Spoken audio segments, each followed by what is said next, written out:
Eu saúdo a todos com a paz do Senhor Jesus Cristo.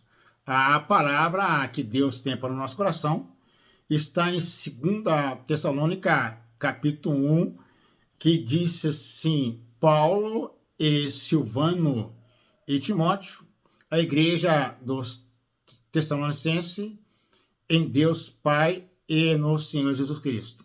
Graça e paz a vós da parte de Deus, nosso Pai, e do nosso Senhor e Salvador Jesus Cristo.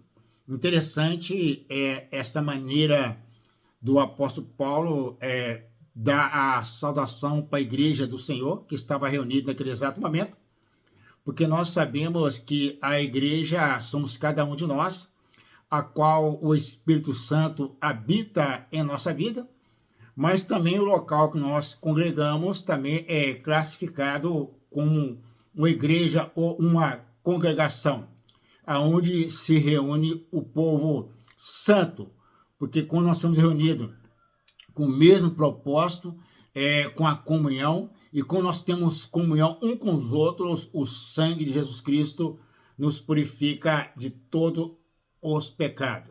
Portanto, que é importante que todos nós congregamos uma, duas, três vezes por semana para manter a nossa comunhão com os irmãos, para que Deus continue manifestando o seu poder e graça na nossa vida e nos ajustando através da tua palavra para aquele grande dia do arrebatamento.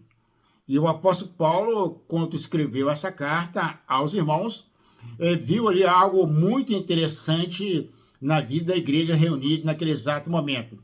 A primeira coisa, o apóstolo Paulo viu o processo e a constância dos irmãos na fé e no amor a respeito da perseguição.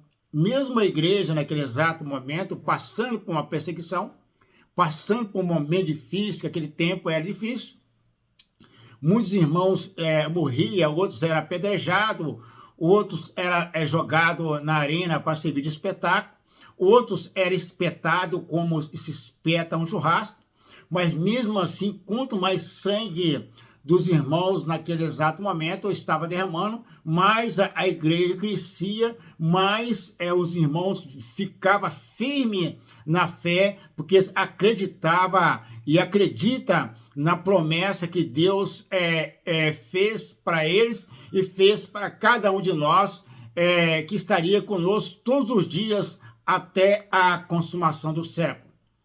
E o Senhor Jesus Cristo foi bem claro que no mundo nós teríamos aflição, mas tenha bom ânimo, porque ele venceu o mundo. Assim como o Senhor Jesus Cristo venceu o mundo, a igreja naquele exato momento, passando por um momento difícil, também venceu toda a dificuldade. Nós, se acreditar no nome do Senhor Jesus Cristo, nós também somos mais que vencedor, porque hoje Jesus está na minha vida e na sua vida, na pessoa do Espírito Santo.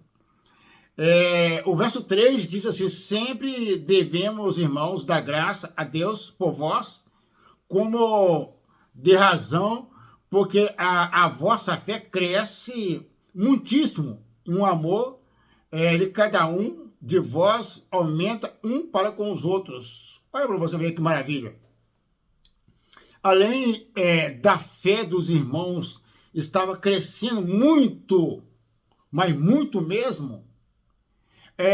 E a melhor maneira da nossa fé crescer muito mesmo é a partir do momento que nós voltamos para a palavra de Deus e acreditamos num Deus todo-poderoso, que é o Deus de Abraão, de Isaac, de Jacó, e esta fé nossa aumenta de tal maneira muitíssimo, e também o amor dos irmãos aumentou um para com os outros.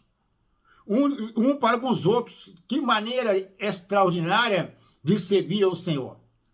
A maneira completamente maravilhosa, quando nós olhamos para os nossos irmãos, nós amamos os nossos irmãos, nós abençoamos o nosso irmão, acreditamos na vitória do nosso irmão em todo sentido, e isso mostra o amor que aconteceu ali na igreja e tem acontecido no nosso meio, apesar de aumentar a iniquidade, o amor de muito tem esfriado, mas existe um povo santo, um povo que foi comprado, lavado no sangue do Cordeiro, um povo que acredita na vida eterna, que procura levar uma vida santa e irrepreensível diante de Deus e também manter o amor um com os outros. E até essa comunhão maravilhosa, como estava acontecendo ali na igreja de Tessalônica, que o apóstolo Paulo escreveu essa carta. E no verso 4 ele diz assim, de tal maneira que nós mesmos gloriamos de vós nas igrejas de Deus por causa da vossa paciência e fé em todas as perseguições e aflições que suportai-vos. Louvado seja Deus. Em todos os irmãos estava fiel.